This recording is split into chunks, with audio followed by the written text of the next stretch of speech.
இன்னைக்கு ஆளுகின்ற கட்சியோட கூட்டணி இருக்கிறவங்களுக்கு எவ்வளோ பிரச்சனைகள் இருக்கு. கிள்ளியூர் சட்டமன்ற தலைவர், அவரு காங்கிரஸ் தலைவர் இருக்காரு இல்லையா, ராஜேஷ்குமார் என்ன சொல்றாரு, 58 வருஷம் ஆச்சு நாங்க அதிகாரத்தை சுவைச்சு, நீங்க வந்து 63ல இருந்து 41ல இருந்து 25ல கொண்டு வந்து எங்களை வச்சிருக்கீங்க, எங்களுக்கு சரிபாதியா நீங்க கொடுக்கணும், அதிகாரத்தையும் கொடுக்கணும், அதிகாரத்தை நாங்க சுவைக்கணும். அழகிரி என்ன சொல்றாரு, எங்களை கசக்கி பிழிஞ்சிட்டாங்க, எங்க ஓட்டு இல்லாம அவங்க ஜெயிக்கவே முடியாது அப்படின்றாரு. ஆனா காங்கிரஸ் தேர்தல் வாக்குகளுக்காக மட்டும் பயன்படுத்திக்கிறாங்க அப்படின்னு. அவங்களுக்கு வாக்குகளுக்காக தான், இவங்க அவங்களுக்கு ஆக்சிஜன் கொடுக்குறாங்க, அவங்க இவங்களுக்கு ஆக்சிஜன் கொடுப்போம். இவங்க நாங்கள் சொல்கிறோமே தனித்தே கூட நிற்க முடியும், தனித்தே நின்று ஜெயிச்சு காட்டியவங்க அம்மா.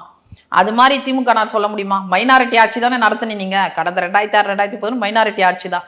அதுக்கப்புறம் ஏதோ ஒரு அடித்த சுனாமியில் நீங்கள் வந்துட்டீங்கன்னு வச்சுங்க. ஆனால் இவங்களுக்குள்ளே கொடி ஏற்ற முடியலன்றாரு விசிக தலைவர். அறிவிக்கப்படாத எமர்ஜென்சின்றது கம்யூனிஸ்ட் தலைவர். எத்தனை பிரச்சனைகள் இருக்குது, அவங்களுக்குள்ளே தினமும் மோதிட்டு தான் இருக்காங்க.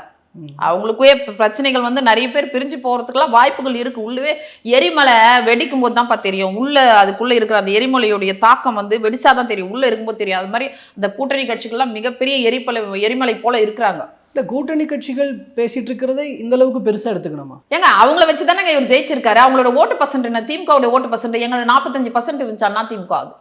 இன்னைக்கு இவ்வளோ பிரச்சனைகளுக்கு பிறகு கடந்த சட்டமன்ற தேர்தலில் 33% எங்களுது. யோசிச்சு பாருங்க, சட்டமன்றம் போது எங்களுக்கு 33. அதே 33 ஏன் வருதுன்னா எடப்பாடியார வரணும்னு போட்ட ஓட்டு. ஆனா அவங்களை நீங்க கணக்கு பார்த்தீங்கன்னா 25% தான். சொல்ல போன பார்லிமெண்ட்ல 6% அவங்களுக்கு குறைஞ்சு போச்சு. திமுகவை பொறுத்த வரைக்கும் 25%. அவங்க ஜெயிக்கிறது அந்த மைனாரிட்டி ஓட்டு. மைனாரிட்டின்னு அந்த மைனாரிட்டிக்கு ஒண்ணுமே செய்ய மாட்டாங்க. அந்த கூட்டணி கட்சிகள் ஓட்டெல்லாம் தான் அந்த 20%. அதை வச்சுதான் ஜெயிக்கிறாங்க. கூட்டணி இல்லாம எப்படி ஜெயிப்பாங்க? சரி, தைரியமா தான் கூட்டணி விட சொல்ல வேண்டியதானே, ஏன் கையில காலில் விழுந்து கடைசி நேரத்தில் சேர்த்துக்கு. திமுக கூட்டணி வலிமையாக இருக்கிறது, 26ல் அது உடைவதற்கான வாய்ப்பு இல்லைன்னு கருத்துக்கள் முன்வைக்கிறாங்கல்ல, அதையும் நம்ம அதை மறுத்துட முடியுமா என்ன?